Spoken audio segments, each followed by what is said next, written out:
Welcome to episode 9 of Eternal Horizons, a Magic the Gathering podcast where we look out on the legacy format and beyond. My name is Jasper Murison-Bowie, or just Jasper, and I'm here with my good friend Francis Cooper, aka FGC. How's it going, Francis?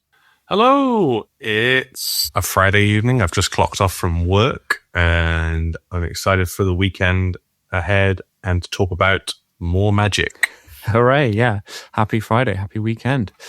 Since last episode, you've played Old School at COPCon, and I've bought a bunch of Old School cards, so we'll definitely be talking about that probably somewhere near the end. And at the opposite end of the Magic spectrum, there's a new set coming out soon, Secrets of Strixhaven, with lots of promising new cards in it. But let's start with Legacy. You've been testing Stock Up in Cephalid Breakfast. Tell me about that. Yeah, I was playing a league with a regular breakfast list, meaning basically the same list I played at Eternal Weekend last year, and I thought, well, I'll just see what this is like. Nobody seems to be playing breakfast very much. The results are very thin on the ground. And I think halfway through a second league, I queued into somebody playing Cephalid Breakfast, but with Stock Up and Ancient Tomb and Thoughtseize.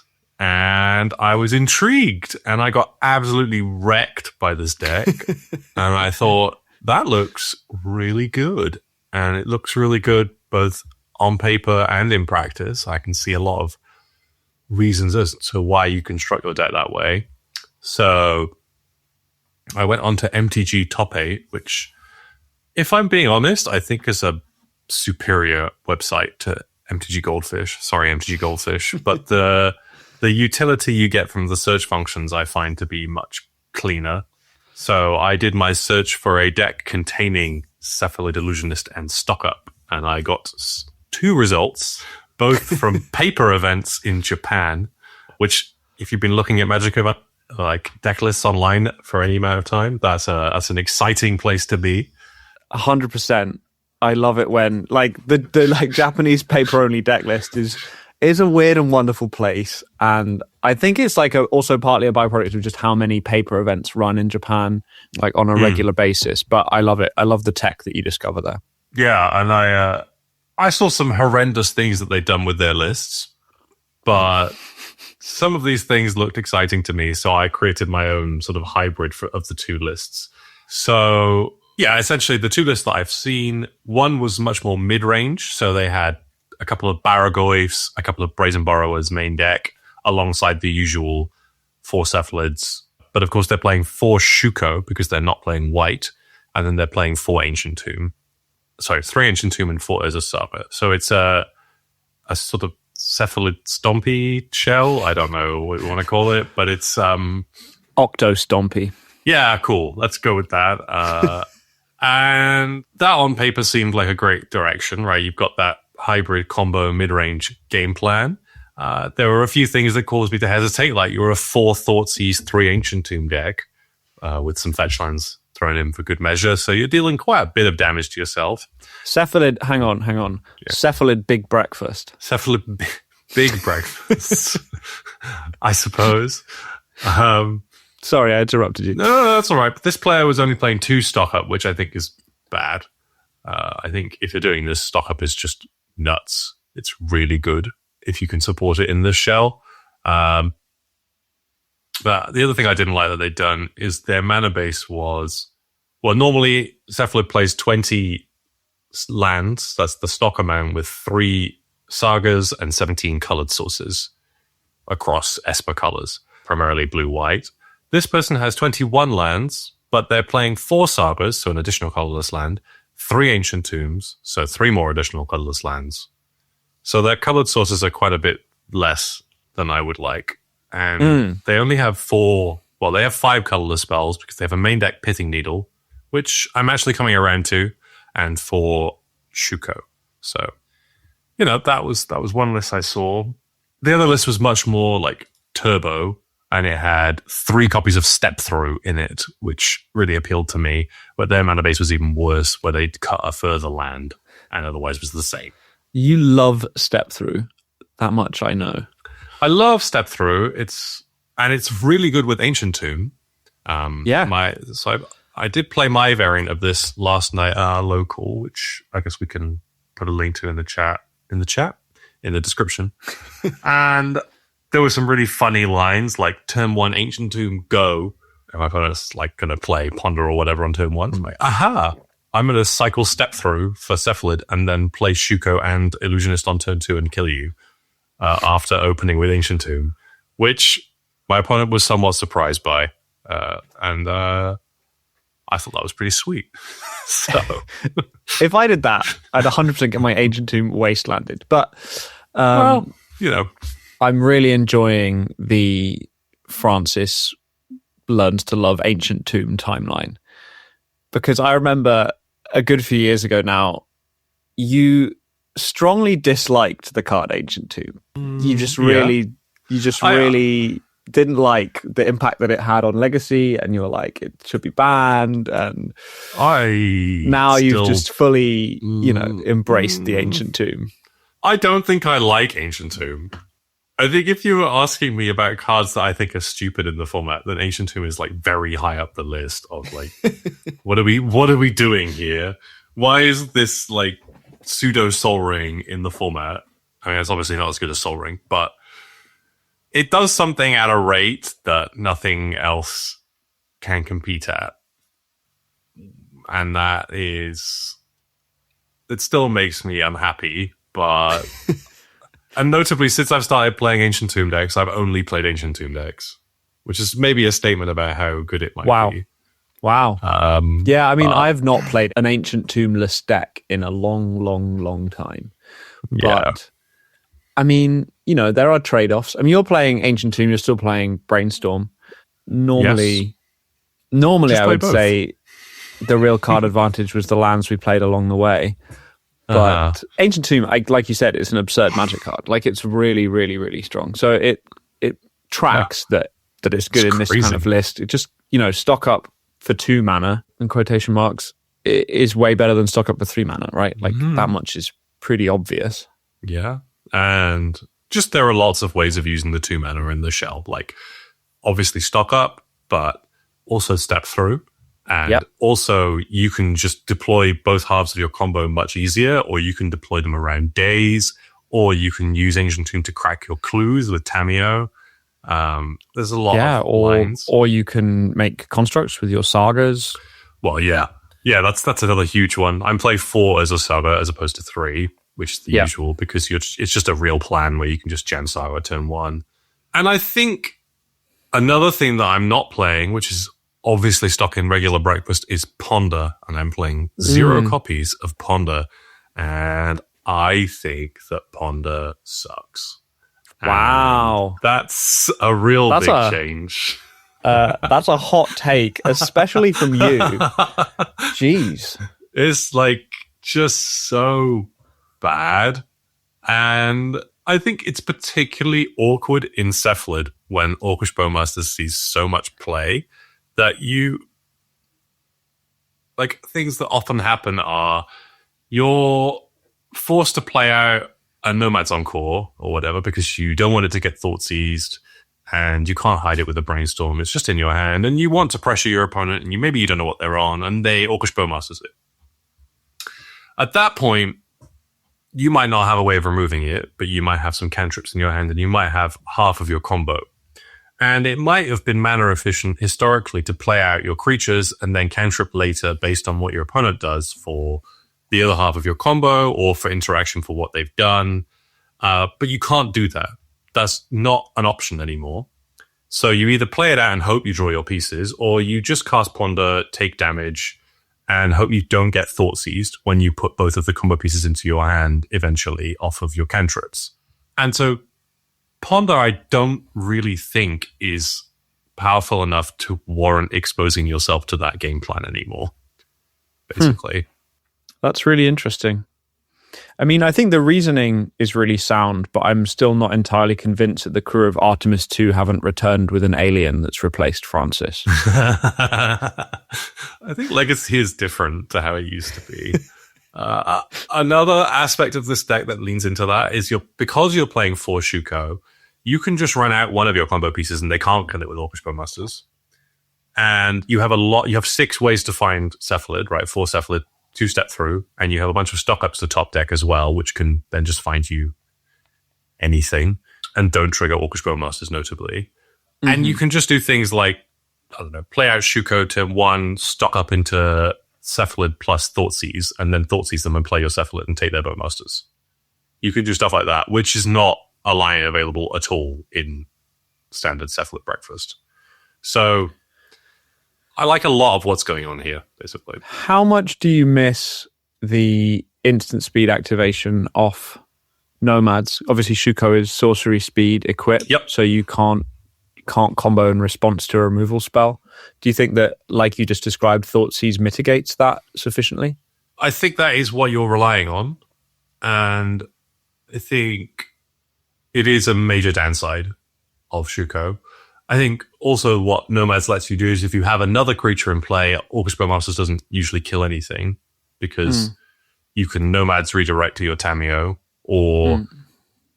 and you only play your Cephalid out when you already have a Nomads or something. Like, that's fine, but that also requires you to like have 2 to 3 creatures in play, one of which is Nomads and one of which is staying alive. So I've never found that to be like super reliable, but it's fine. Fair enough. But you're right. Yeah, like playing out Cephalid when you have a Nomads in play means if Cephalid resolves like with Nomads in play, then you can just deck yourself. Whereas, and you get a lot of board states where you have like a Shuko and a Nomads, and then you play out your Cephalid, so one removal spell just doesn't beat you, regardless, and whatever. So you're missing that. I agree.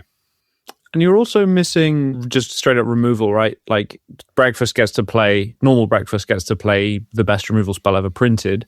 Yes. Which you don't, Swords to Plowshares.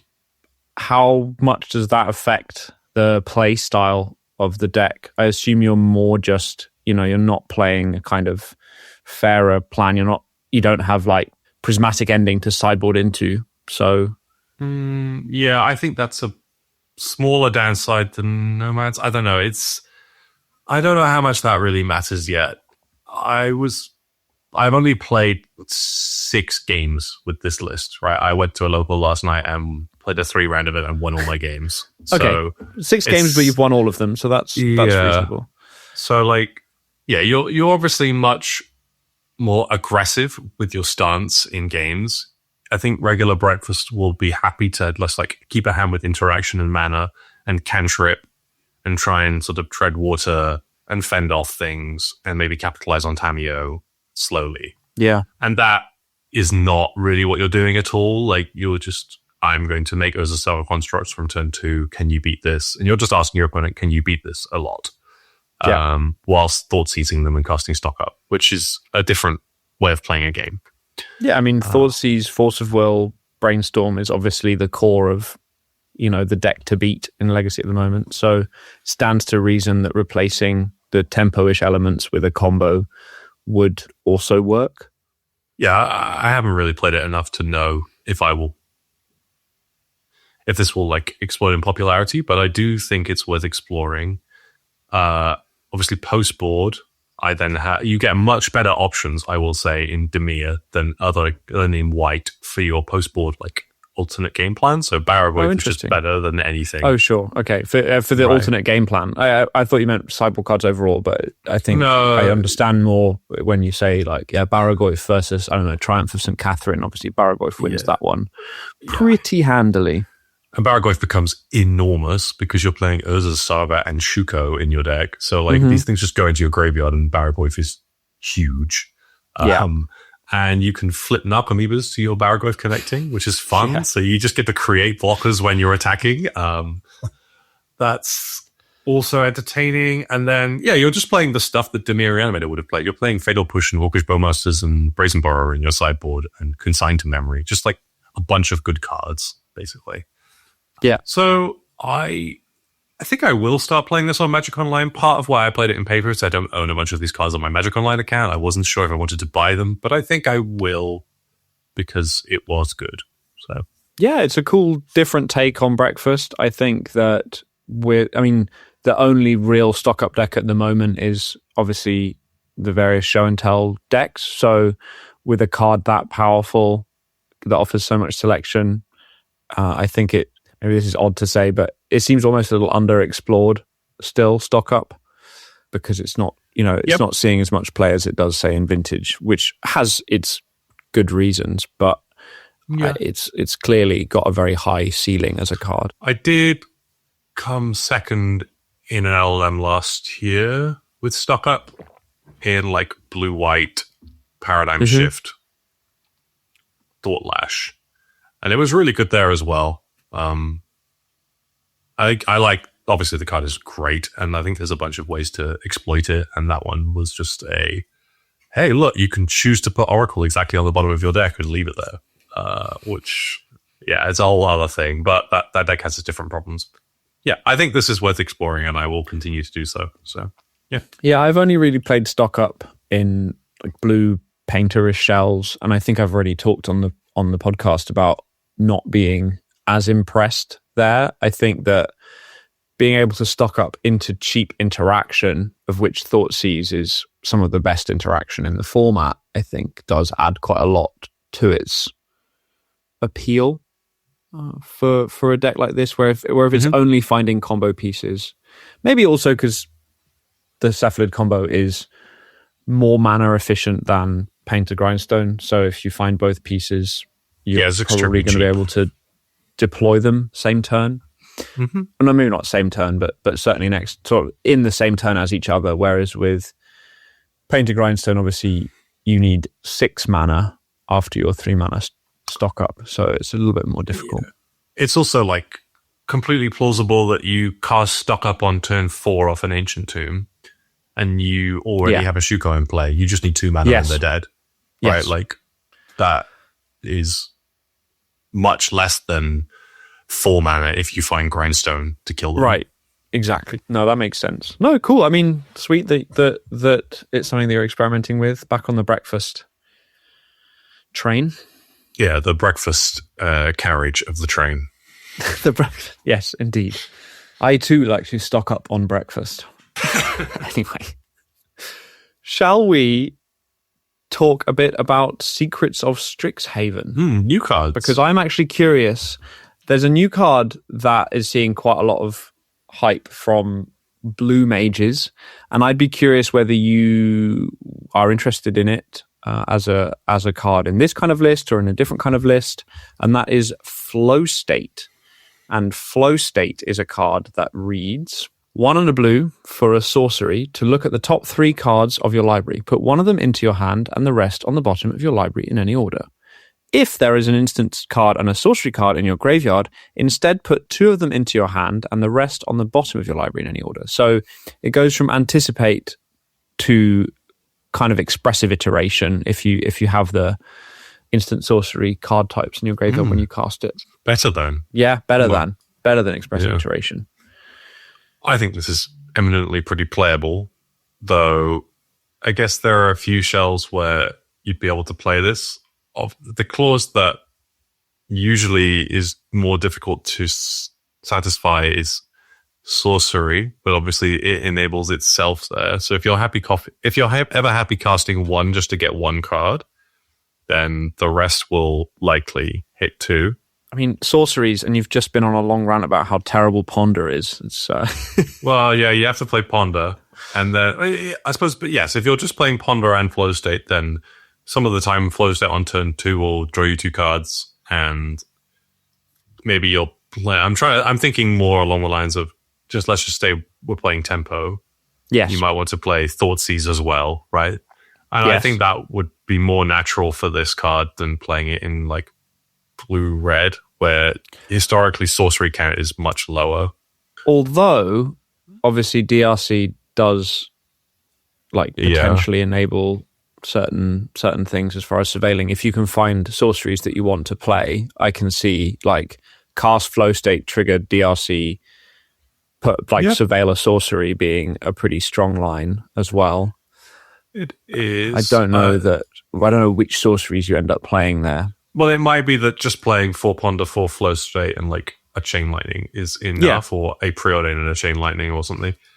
But historically, you're not getting enough sorceries in that deck, and you also have to fit in stuff like, well, usually you would have had to fit in stuff like Mishra's Bauble. Whereas in Dimir, you're already playing Thoughtseize and Ponder, and that means that I would assume that this just fits into Dimir much more cleanly. Which is a little bit concerning, I would say, given that that's already arguably the best deck in the format, or quote-unquote the deck to beat. Yeah, I would say so. Yeah. So that would be my thoughts on it in fair decks. But I also think this seems pretty great in like Doomsday, given that deck is also a Thoughtseize Ponder deck, and Doomsday is also a sorcery. I mean, obviously it doesn't draw you 2 cards into your pile usually, because your only card in your graveyard is Doomsday, so unless you can put an instant. Yes. But if you can get an instant, I bet there are piles actually where you just build a pile with like an instant on top.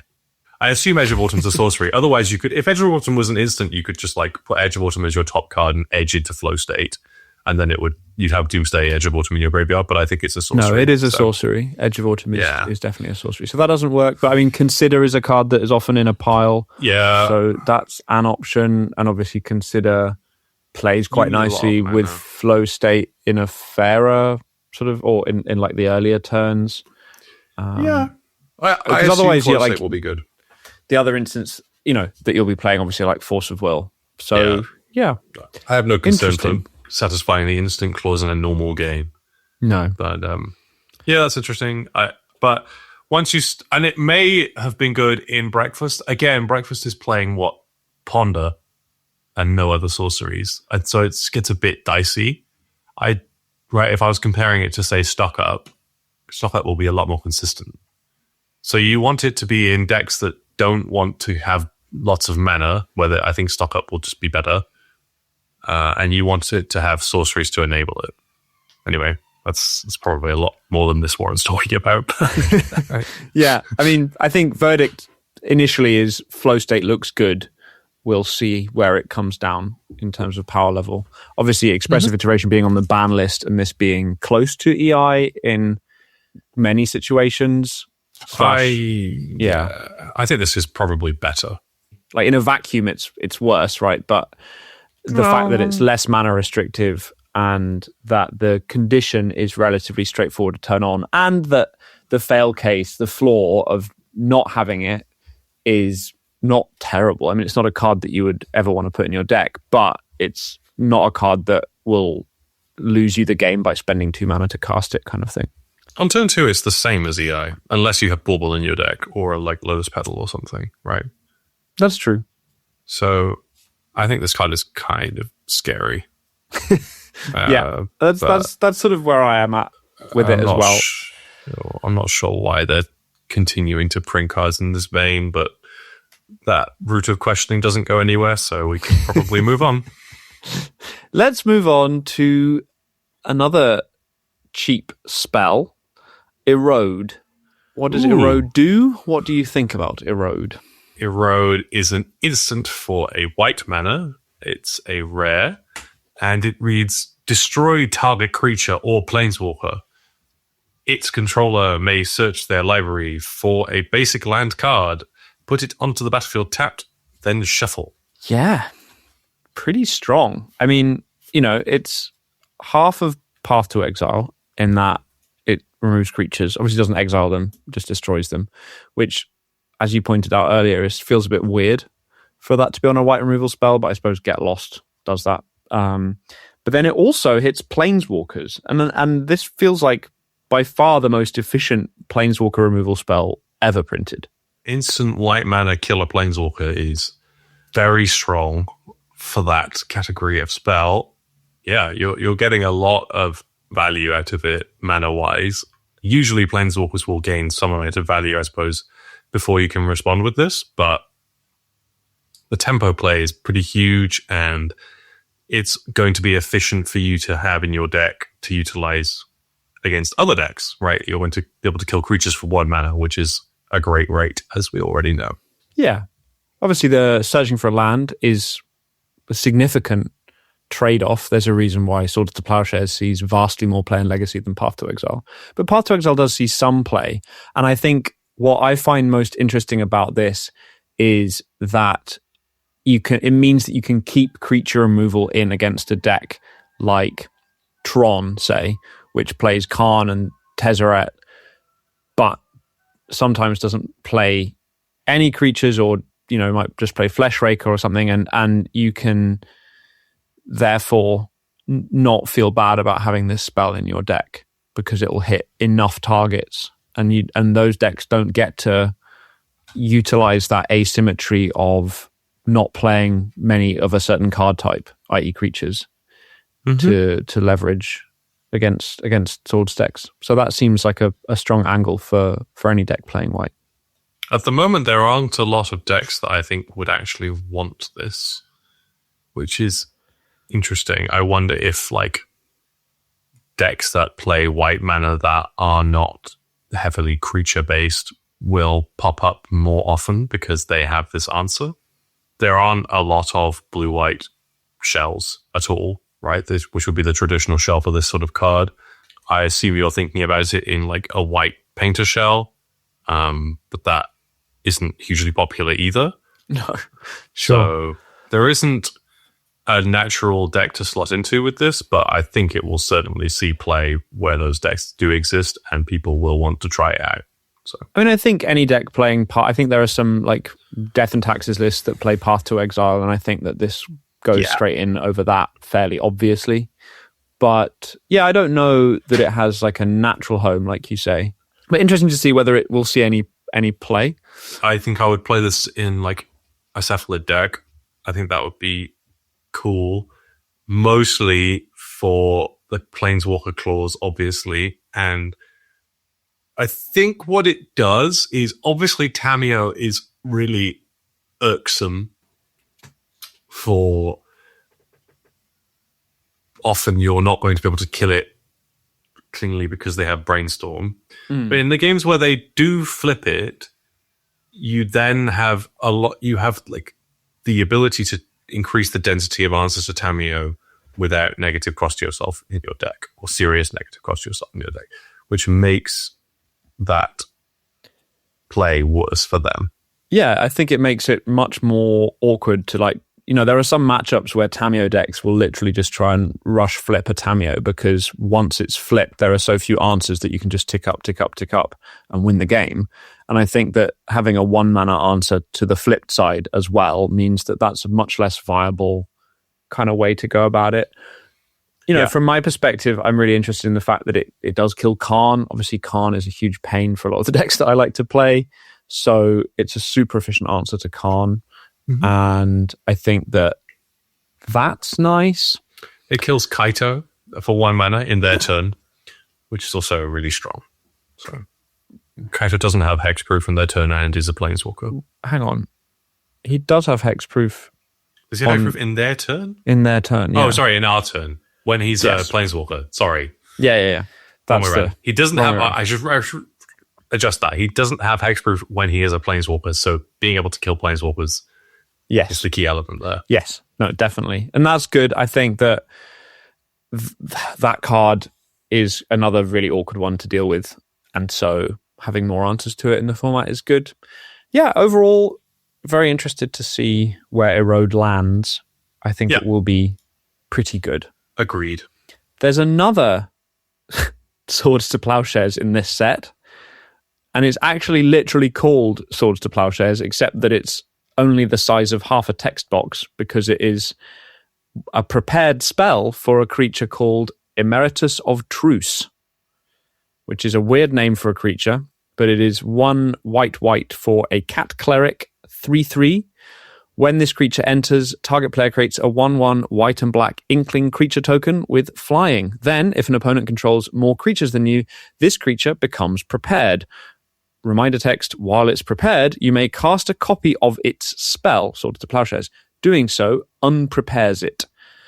So they spoiled this mechanic with another card, which is Emeritus of Ideation, which has Ancestral Recall stapled to it, which was certainly words to see printed on a Magic card in the year 2026 and got a lot of people quite interested, should we say. But what do you think of Emeritus of Truce and its prepared Swords to Plowshares? I enjoy the use of the word unprepares. That's not something I often read. But that's what it actually does. It is quite a powerful effect, right? Your rate is mostly based on you want a 3-mana 3/3 that can create a 1/1. Mm-hmm. Fine. Interestingly, you can choose either player to get the 1/1. So if they have 3 creatures and you have none, and you play Emeritus of Truce and you make a 1/1, then you can still source to plowshare something with its ability. Obviously, this creature doesn't have a way to become prepared outside of it entering the battlefield. No. So it's naturally going to work well with things like Flickerwisp or Felia. So you can keep reusing the source to plowshares effect and make 1/1s. I suppose a negative aspect of it is that you can't find it with Recruiter of the Guard, though that may not end up being relevant. But I do think this is certainly playable. You just have an onboard source to plowshares at any point, which is pretty strong, right? Yeah. No, I mean, these prepared spells are really interesting. Obviously, we mentioned Emeritus of Ideation and Ancestral Recall. I think that costs 5 mana, and then, additional mana to get your Ancestral Recall, whereas Truce seems obviously much more sort of playably costed, although Ancestral Recall is obviously a ridiculous Magic card. And I think if there's a way to reliably get that into play, I mean, there are Quantum Riddler decks, but I think you lose quite a lot by not being able to have the 2-mana version of Riddler.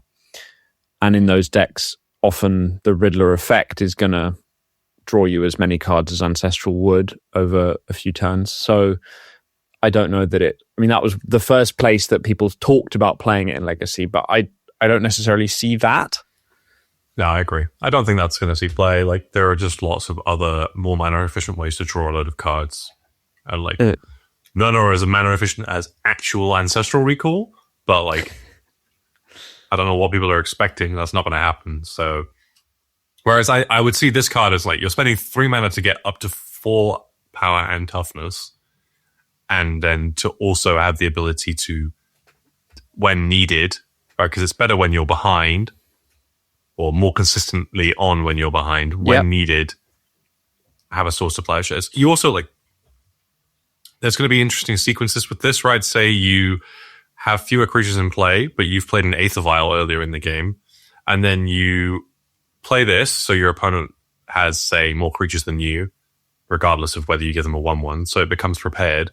But then you can, vial in a creature as well, and this will still be prepared, and you will be even on board, for example, and then you get to use your source to plowshares. Yeah. So I think this is cheap enough and flexible enough that it is pretty good. I don't know where it's going to see play, but there's another prepared creature, or potentially prepared creature, that you highlighted as you wanted to talk about. Harmonized Trio. What does Harmonized Trio do? Harmonized Trio is a 1/1 for a blue mana, and it's a Merfolk Bard Wizard. And it has some art of some very flamboyant merfolk playing in a band, which immediately warrants it for discussion. Of course. It has a tap ability, so tap it and then tap 2 untap creatures you control. This creature becomes prepared, and then when it's prepared, you may cast a copy of its spell. Doing so unprepares it. You can then cast Brainstorm, which I hope everyone knows what that does. So I think it would be remiss of me not to have mentioned this in a Legacy section review of a set if they print Brainstorm into it. I wonder if Merfolk would be able to utilize this. It's tapping it and 2 other creatures seems steep. A lot. Very steep. Yeah. Once you have 3 creatures in play as Merfolk, I don't think wanting to cast Brainstorm is your priority. No. But it may be better than other 1-mana options, and I could see you say, just playing these as 1/1s with the Merfolk creature type, and then if you end up in a board stall where you have cards in hand that don't do anything, you could then use the ability in their end step and untap and well, and then you'll have Brainstorm available, sort of thing.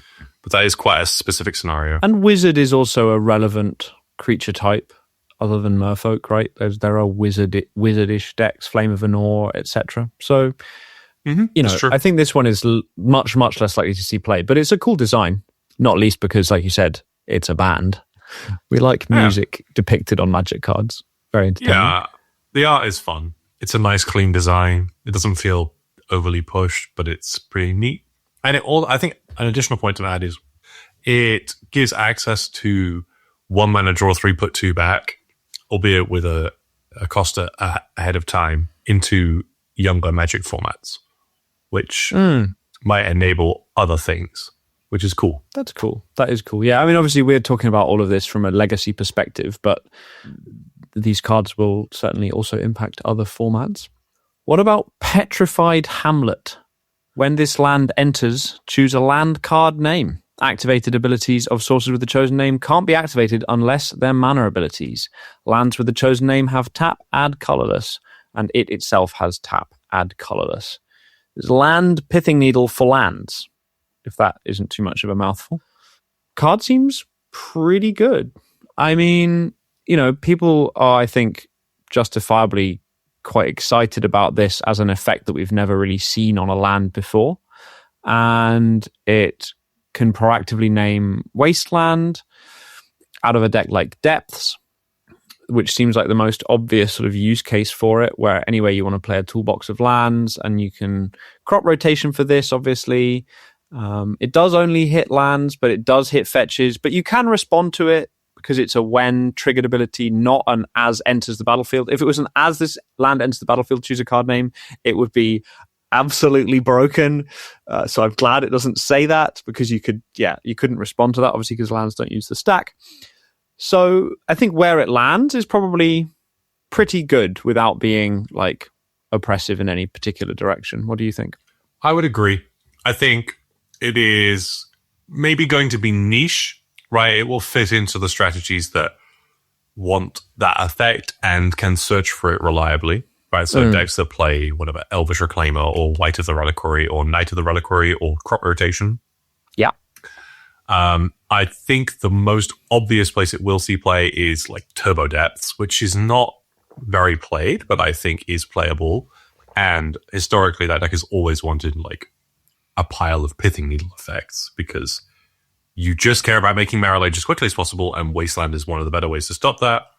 So if you play it and put the triggered ability on the stack and they Wasteland your, Withered Hamlet or something? Petrified Hamlet? Petrified Hamlet. If they Wasteland that, that's a win. Like, their Wasteland isn't in play anymore. Great. Yep. If you get to play it and name Wasteland before they can Wasteland you, amazing. That's even better. There are also other neat things you can do with it, like you can play it and name Dark Depths. So it turns your Dark Depths into a colorless land that taps for mana, as opposed to previous when it doesn't. Yep. It means you can't activate Dark Depths, but that doesn't really come up very much. So that's also really cool. So as a default, you can just, it's sort of a soul land, I think someone was saying in a chat that we're in. And that is really cool in that strategy as well. Same true of Ayavugin and Eldrazi, although obviously turning off Ayavugin's activate ability is way more relevant than Dark Depths, but letting it tap for mana is quite strong. Yeah. You could also name, like, I think, especially in Depths, again, like being able to name Caracas is amazing. Or being able to name, it's mostly Caracas and Wasteland. I can't imagine that. I mean, you will name Urza Saga sometimes, and you might name Fetches sometimes, and you might name Dark Depths sometimes. I think naming Dark Depths will come up quite a lot in that shell. But it starts to fall off, perhaps, in utility after that. I have lost to things like Tower of the Magistrate before from Cephalid Breakfast, or rather in Cephalid Breakfast, but I cannot imagine that you'd ever want to, like, the cost of putting it in your deck is too high for it to be used elsewhere, sort of thing. So it's far from free. The fact that it's a land drop and that it's a colorless land drop means that you can't just jam it everywhere, because it doesn't cast a lot of spells in most decks. So I think a nice design. I think again, seems likely to be a role player in Legacy. Agreed. What next? I don't know if you've seen this card, Jasper, but I thought you might like it. Have you read Vicious Rivalry? I don't really know why you'd want to talk about that, to be honest, Francis. Oh, okay. All right. Fine. The less said about that card, the better. All right. Maybe we should move on. What about I think Fix What's Broken is much nicer than Vicious Rivalry. I think Fix What's Broken is the counterpart story card, and Fix What's Broken is a very pleasant card. It's 2 and a white and a black to return from your graveyard to the battlefield all artifacts and creatures with converted mana cost X or less, or rather mana value X or less, where X is determined by the amount of life that you pay when you cast it as an additional cost. I think that's a pretty nice design. I think 4 mana is way too much, but I definitely prefer it to Vicious Rivalry. It is quite a powerful effect. 4 is... I don't know if 4 is too much. I don't know if it'll see play in Legacy, but in younger formats, again, this would be really strong. This is a really powerful card. So yeah, for sure. I think that, the things that it lets you do as far as I feel like there might be an aristocrat style deck that uses this to kind of combo off, because it it returns every artifact and creature card with mana value X from your graveyard to the battlefield, which is very, very powerful, and it just straight returns them. So it's like good combo. I just think 4 mana for Legacy makes it maybe too much, but maybe not. Maybe there's like an eggs deck that you could play somehow. I don't know. It certainly opens up a lot of space. It's good versus Wrath of the Skies. It is good versus Wrath of the Skies. Another card that just doesn't really merit talking about, I don't think. Okay, for similar reasons. All right. What about, let's see, there's a couple of more niche options to talk about later, but why don't we talk about the Charm Cycle? Yeah, this is a really cool set of cards. It's a charm, an enemy-colored charm for each of the 5 schools of magic, or whatever they're called. Lawhold, Prismari, Quandrix, Silverquill, and Witherbloom. So red, white, blue, red, green, blue, white, black, and black, green. And those are the respective mana costs. They're all 2 mana instants. And I think you particularly wanted to talk about Witherbloom Charm. So why don't we start with that one? What does it do? Witherbloom Charm costs a black and a green for an instant. Choose one. You may sacrifice a permanent. If you do, draw 2 cards.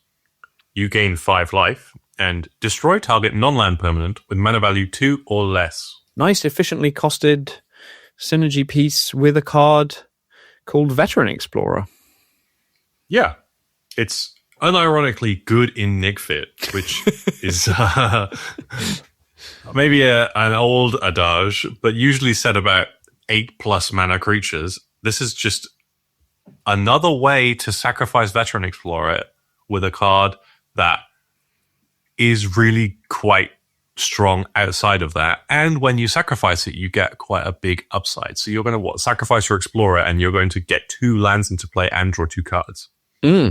That's really strong. And it's also just great interaction. I mean, destroy target non-land permanent with mana value 2 or less is like a very acceptable third mode on this, if not to say a very good third mode. Oh, right. So you're implying that gain 5 life is the second mode. That's, I suppose it's second as written. Do you think it's second as number cast?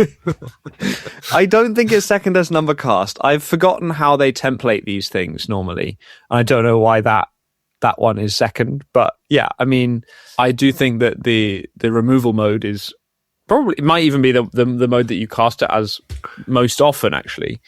But I suspect it's templated this way for visual readability, where you have a shorter line separating 2 longer ones.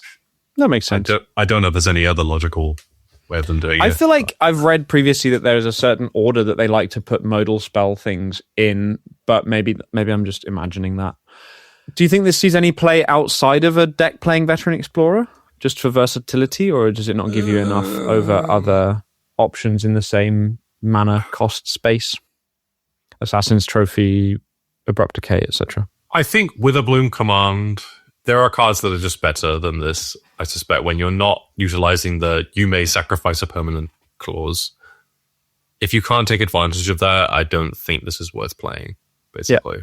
Yeah, I'm inclined to agree. Are there any that particularly intrigue you? I am curious about Lawhold Charm, which reads, choose one. Each opponent sacrifice a non-token artifact of their choice. Return target artifact or creature card with mana value 2 or less from your graveyard to the battlefield. Creatures you control get +1/+1 and gain trample until end of turn. I have seen this discussed a little bit in the Painter Discord because it can return any of your combo pieces in Welder, Cam, Painter lists.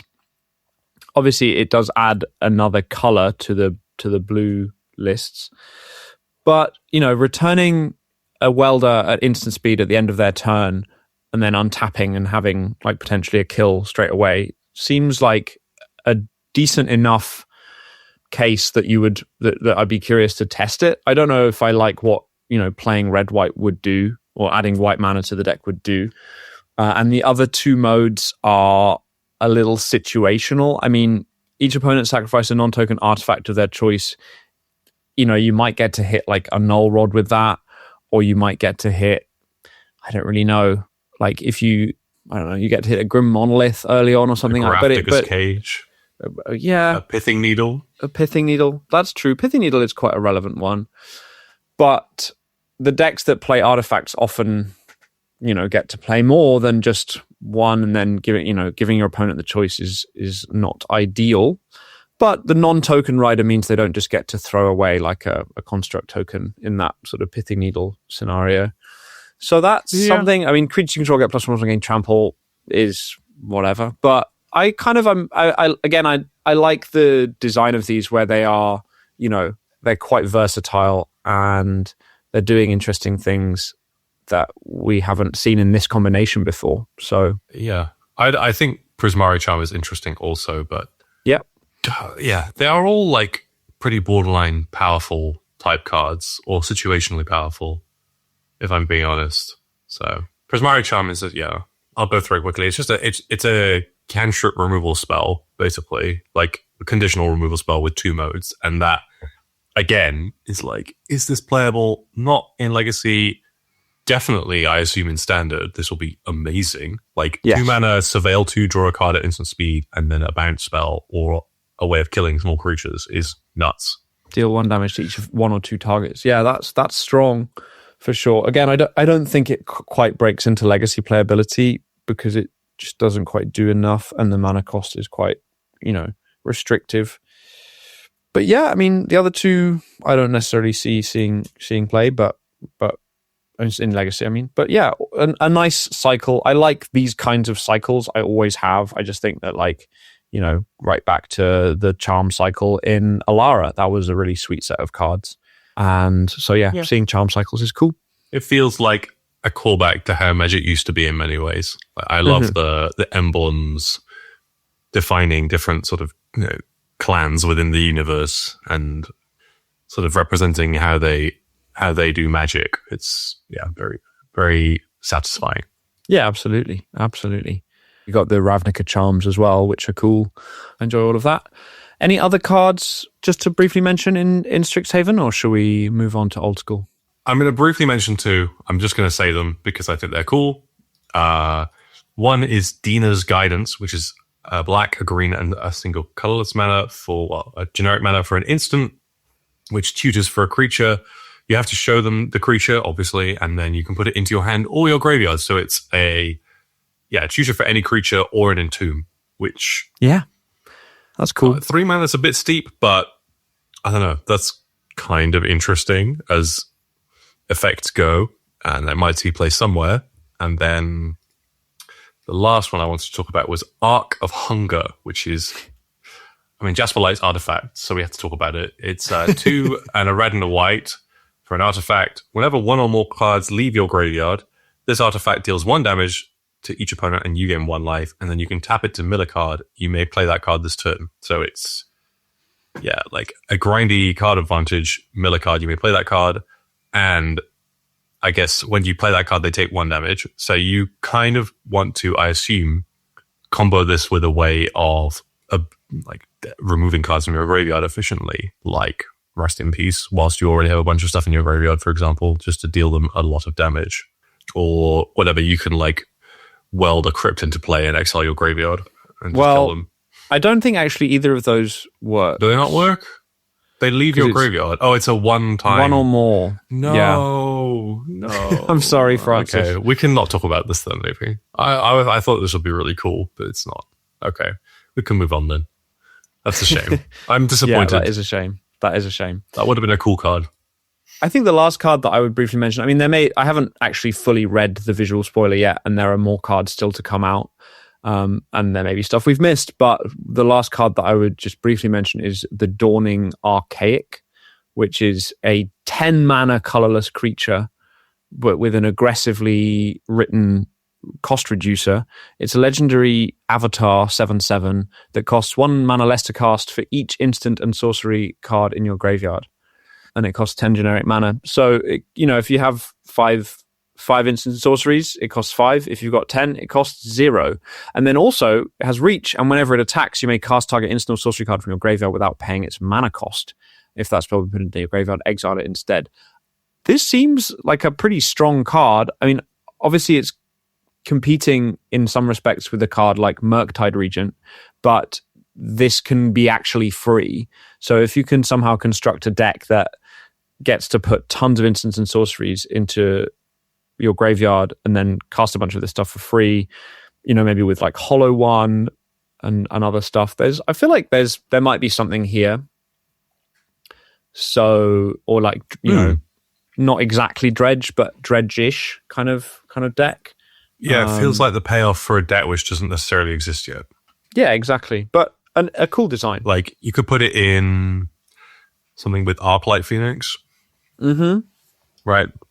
But we'll see. That's cool. So, that's Secrets of Strixhaven for now. As I said, there are more cards to come, and, we will see how these things impact Legacy. I'm not exactly sure when it comes to Magic Online, but I think that's a couple of weeks away, so that'll be fun to see, new sets. The only one that I'm kind of concerned about is Flow State, as far as having like an unwanted impact on Legacy. I think the other ones all have a more or less interesting impact on Legacy, but time will tell. Let's talk about Old School. You played COPCon a couple of weeks ago. How did that go? COPCon 25. Yeah, it was a good time. I think there were about 30 individuals that showed up to a pub in Walthamstow to play non-proxy 1993-1994 Magic. Which is kind of insane to talk about to people. I had a great time. Obviously, it's actually quite a fun venue in that it's a pub in the truest sense of the word public house, in that the community in Walthamstow, I would assume, comes together there and brings their children and they meet their friends there, and they're just hanging out on a Sunday afternoon. So there are children running around whilst you're playing your Old School and you're having your beer. And it was a good time. I played the deck that I most often play in Old School, which is called Lauter, after the person who played it the most, I suppose, which is blue-white splashing Mind Twist and Demonic Tutor with Savannah Lions, Serendib Efreet, and Serra Angel as threats. And you're playing, like a mid-range tempo game plan. I guess my adjustments to it are that my sideboard plan lets me skew either very aggressively with Armageddons or skew control and cut all my Savannah Lions and play things like Moat and more Mazoviths and J&Day Tomes and sideboard into the deck in matchups where I think my opponent will be more aggressive and I don't want to. And my Savannah Lions and Efreets will be not so good because they are not very good defensive cards. So that's the deck I played. Do you have anything to ask about that, I guess? Well, I think we talked a fair bit about that deck last episode. Yep. So definitely worth checking that out if you want to hear more about that. One thing that I said about Old School last episode was that it was on my bucket list to try playing Old School at some point, my Magic bucket list. And then as I was editing that episode, I suddenly had this like feeling, and I was like, you know what? I'm just going to order a bunch of Old School cards to try and put together blue-red CounterBurn list. I only ordered cheap cards. I'm not buying power at this stage, but I did buy like some nice Serendib Efreets. I mean, some cheap Serendib Efreets, but I think they're cool. I like the misprint. Some Chain Lightnings, some Ironclaw Orcs, some Flying Men, a Mahamoti Djinn, and then like a bunch of Energy Fluxes, which is not a very me card, Energy Flux. But I like the look of this blue-red CounterBurn deck that I'm putting together. And then we're going to an event, a weekly event, is it a weekly? No, it's a monthly event, but a weekday monthly event next week on Tuesday. And I'm going to play some unpowered CounterBurn, which I'm quite excited about. Having these cards in front of me, I was sort of flipping through them as I was talking just now, and they're just sweet. All my like revised and unlimited white border stuff, and obviously Energy Flux and Blood Moon let you somewhat mitigate the impact of not playing power by trying to cheese some wins. You're holding a Mox Ruby. You're waving a Mox Ruby in my direction. Yes, I am. It's here. I don't know. I think that event will be a lot of fun. It seems to be a relatively new sort of initiative in London. It's called the Other Worlds Club, and I think it's sort of more of a relaxed, like regular meetup, I suppose, than the tournaments that exist. And yeah, I think it'll be a good time. I've never been to one of their events before, but there were plenty of people who were going to them, and I think the organizer of it was at the event I went to a couple of weeks ago. So yeah, I think I will play something slightly different as well. But it's exciting to see you picking up cards, and I'm excited to see how you get on, I suppose, with the format. We're giving it a proper go. Yeah, I'm really curious. Obviously, having played very few games of Old School to date, I'm just quite excited about the cards themselves. Right down to the stack of fairly dirty revised basics that I picked up to be able to play. They're definitely in like played to good condition rather than anything fancier. But it's just, I don't know, it feels kind of like picking up cards as a child because they're mostly very simple cards, and and I don't know, there's something, even though obviously I wasn't playing in 93, 94, there's like a sort of secondhand nostalgia about it in a strange sort of way. And I'm really looking forward to playing that. And essentially hearing you and some of our other friends talk about Old School and the vibe of the events, the gameplay, it remains to be seen how well I vibe with that. I'm not expecting to find, legacy level interest in it, shall we say? But that doesn't mean it won't be fun. Like, I think it's just what your expectations are and what you want to get out of something. And as far as next Tuesday's event, I'm mostly just looking forward to being at a pub and playing some sweet cards. And this series of events is also cool because they rotate through different kind of takes on the format. There's like an X points event coming up where you have a certain number of points to spend, a bit like, Canadian Highlander or 7 point, whatever it's called. 7 point Australian is the usual, but Aussie, I think there are other ones as well. Yeah. And you get, I think in X points, you get 10 points to spend, and things are pointed like Black Lotus is 3 points, Ancestral is 4 points, the Moxen are 2 points each, Sol Ring is 2 points, that sort of thing. So that's interesting and cool. Yeah. I mean, I think Ancestral is 6. Is that what you said? Oh, I said 4. Ancestral is 6. No, Ancestral 6. Sorry. Mind Twist is 4. Yeah. Right. But it's, I think I will prefer that. I've played it once, and I think it will be a more enjoyable format just because power is really fun to have in a deck, but it leads to the more obnoxious games where when you draw like 2+ pieces of power in your opening hand, like the skew is very much one way. And this, I think, with the exception of Strip Mine, puts points on most of the most annoying cards in the format. I don't know why Strip Mine isn't pointed. That confuses me. Is it not? No. That's wild. Which is somewhat bizarre. Strip Mine's just free. Because, killing lands, fine. But presumably it's still restricted, right? So yeah, it is. Because X Point is based on the Atlantic rule set, which people can look up if they want to. But in the Atlantic rule set, Strip Mine is restricted. Thank goodness for that. Entertainingly, it is the rule set where I believe Strip Mine is restricted, but Mishra's Workshop is unrestricted. Yes. but pointed. Workshop is pointed. Well, yeah, in X points, yes. But Yeah. I think this will be fun. And I think my historic favorite way of playing old school is unified team trios, because in the same way, the cards are split amongst 3 people, so the games are less extreme, and this sort of replicates that to some degree. Yeah, neat.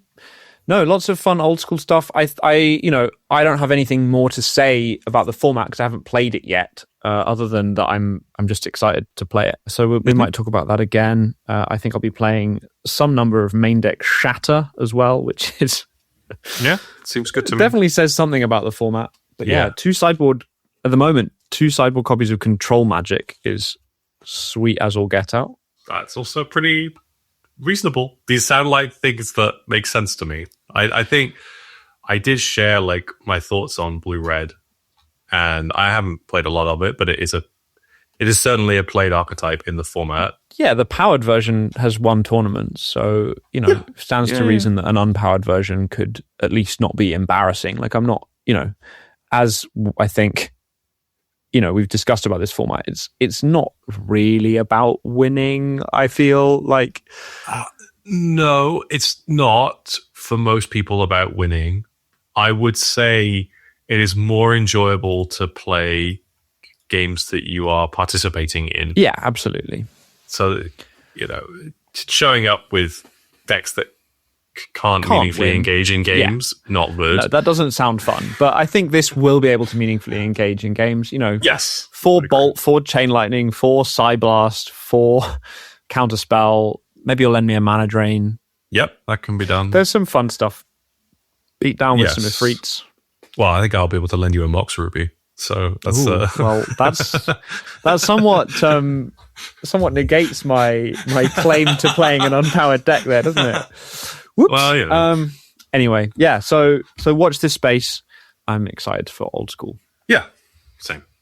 Is that it? Any closing thoughts? Anything you'd like to add to our? No closing thoughts. Happy playing Magic. The next Legacy event I'm playing is in a few weeks' time, so I've got a few locals to sort of warm up for that. And I'm excited for Strixhaven. What's the one you're playing in a few weeks' time, the Legacy event? There's an LLM on the 3rd of May. Ah, interesting. Sweet. Okay. Yeah, I may play. There's an ELMQ coming up that I may play. Actually, 2 ELMQs. There's an online ELMQ and an in-person one, both of which I'm a maybe on. So that'll be fun. One of them is, in fact, tomorrow. So if I'm playing that, I'll talk about that. If not, I won't. I think that then brings us to the end of episode 9 of Eternal Horizons. Thanks very much for listening. Please do follow us on Spotify, YouTube, wherever else you get your podcasts. Please leave us a comment. We've had some nice ones. Drop us a rating. Tell us which Secrets of Strixhaven card we've missed that's going to break any given format in half. And yeah, have fun playing Magic. Thanks for listening. Bye-bye. Goodbye.